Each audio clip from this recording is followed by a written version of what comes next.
Selamat pagi Bapak Ibu serta saudara yang dikasihi oleh Yesus. Kita berjumpa lagi di dalam program MDT ini. Kita bersyukur kalau kita ada sebagaimana kita ada hari ini. Itu semua karena anugerahnya. Saudara, mari hari ini kita akan merenungkan bagian firman Tuhan. Mari bersama-sama kita tundukkan kepala dan kita berdoa.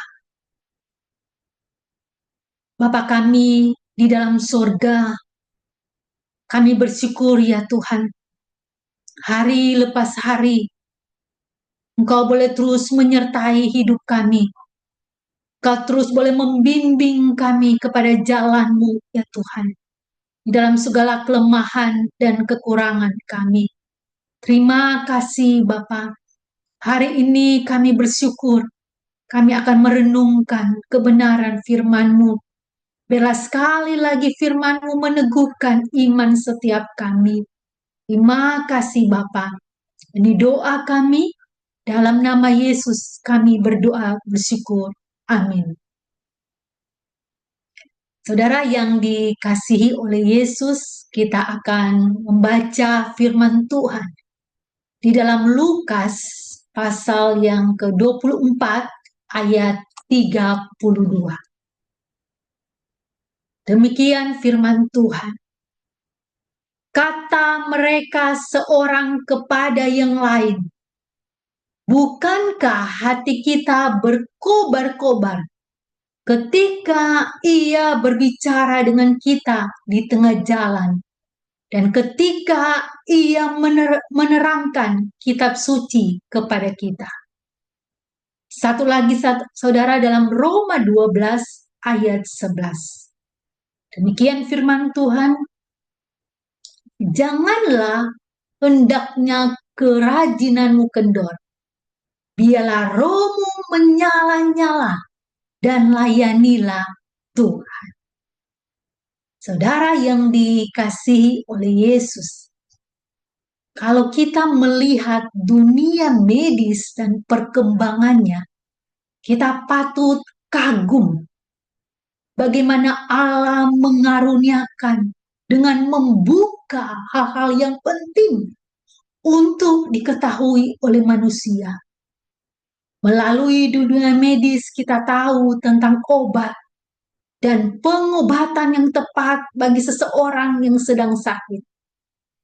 Obat yang diberikan bisa memberikan beragam reaksi bagi tubuh manusia sesuai dengan yang dibutuhkan.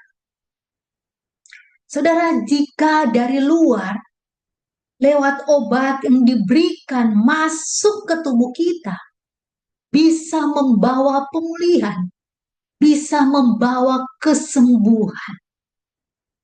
Bagaimana dengan yang di dalam kita?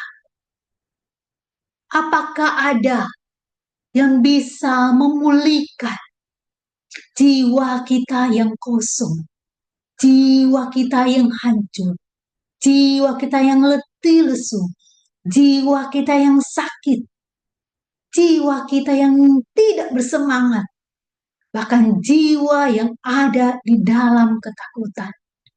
Bahkan semua rasa manusia yang membuat manusia kita tidak berdaya. Adakah yang bisa memulihkan saudara dan menyembuhkan semua itu? Saudara yang dikasih oleh Yesus, tidak ada obat yang bisa memulihkan manusia dari dalam selain hadirnya Roh Allah yang menguasai jiwa manusia itu sendiri. Saudara, firman Tuhan yang kita baca mengingatkan kita dua hal tentang hadirnya Roh Allah, yaitu Roh Kudus yang diam dalam diri manusia. Saudara, yang pertama kita belajar bahwa dekat dengan Yesus menjadi kunci roh kita berkobar. Saudara, Injil Lukas 24 ayat 32, saya bacakan sekali lagi. Kata mereka seorang kepada yang lain, bukankah hati kita berkobar-kobar ketika Ia berbicara dengan kita di tengah jalan, dan ketika Ia menerangkan kitab suci kepada kita. Saudara, bagian ini jelas memberitahukan kehadiran Yesus dalam perjalanan muridnya ke Emmaus, menjadikan hati mereka berkobar-kobar. Dikatakan hati mereka meluap, hati mereka membara, menunjukkan adanya perubahan dari kondisi hati mereka sebelumnya. Hati yang tadinya mereka berduka, penuh dengan keputusasaan karena kematian guru mereka itu Yesus, yang mati di kayu salib, berubah menjadi sukacita, berubah menjadi kegirangan. Saudara, Roh Allah, kuasa ilahi, bekerja dan berkarya di dalam hati, membuka pemahaman dan membakar hati penuh dengan sukacita. Saudara yang dikasihi oleh Yesus, dekat dengan Yesus, mendengarkan Yesus berbicara, mendengarkan firman yang disampaikan Yesus, mampu memulihkan apa yang kosong dari dalam. Dekat dengan Yesus, mendengarkan Yesus berbicara, mampu mengubah hidup dari dalam yang berduka, yang letih lesu, yang putus asa, menjadi hidup penuh pengharapan dan sukacita. Berada dekat dengan Yesus mengubah jiwa kita yang mati dan kehilangan pengharapan. Saudara yang dikasihi oleh Yesus, Roh Kudus yang dikaruniakan dalam hidup kita, itulah yang akan membangkitkan dan memberikan pengharapan baru tentang Allah dan apa yang dikaruniakan. Jiwa kita, saudara, tidak akan tenang jika kita jauh dari Yesus. Karena Dia pemilik dan sumber kehidupan dan keselamatan. Hanya di dalam Yesus, roh kita berkobar. Saudara yang dikasihi oleh Yesus, itu yang pertama kita belajar. Yang kedua, saudara, hadirnya Roh Allah itu menuntun dalam pekerjaan Allah. Roh yang berkobar itu akan menuntun kita di dalam pekerjaan Allah. Saudara, perhatikan di dalam ayat 12, Roma 12 ayat 11 dikatakan, janganlah hendaknya kerajinanmu kendor, biarlah rohmu menyala-nyala dan layanilah Tuhan. Saudara, ayat ini mau mengingatkan kita, hadirnya Roh Allah, Roh Kudus, berperan membakar hati kita untuk tujuan pekerjaan Allah. Bagaimana misi Allah bisa dikerjakan oleh umatnya. Saudara, bagaimana menjaga api Roh Allah dalam diri kita? Hanya ketika kita berada dekat dengan Yesus.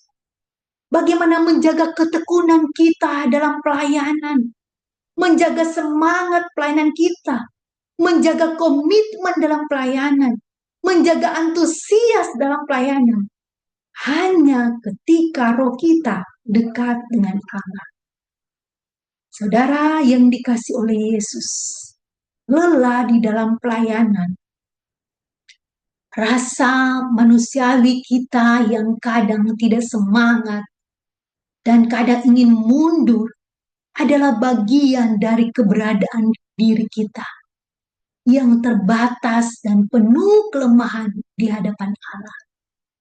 Itu sebabnya kita perlu dan harus selalu menggantungkan hidup kita pada Roh Allah. Roh yang menolong, Roh yang menguatkan kita untuk mengerjakan panggilan Allah dalam hidup kita. Dekat dengan Yesus, menjaga api roh kita untuk terus berkobar bagi namanya dan untuk kemuliaan nama Yesus. Hati yang berkobar timbul dari perjumpaan dan perenungan kita akan firman Allah setiap waktunya. Dan demikian kita bisa memahami jalannya. Kita bisa memahami kehendaknya. Saudara yang dikasihi oleh Yesus, dunia medis, pengobatan apapun tidak bisa membangkitkan roh yang dalam kita. Tidak bisa menuntun hidup kita. Tidak bisa membangkitkan jiwa kita yang letih lesu. Selain roh Allah itu sendiri yang berdiam dalam hidup kita. Orang yang mengaku percaya kepada Kristus Yesus yang mati dan bangkit bagi hidup kita. Saudara, mari kita hidup dekat dengan Yesus. Biarlah roh Allah selalu senantiasa menguasai hati dan pikiran kita untuk tetap hidup baginya. Dan biarlah roh itu boleh terus berkobar-kobar dalam hidup kita bagi kemuliaan-Nya. Amin. Saudara, mari kita tundukkan kepala, kita berdoa. Bapa kami di dalam surga, Engkaulah sumber dari segala sumber hidup kami.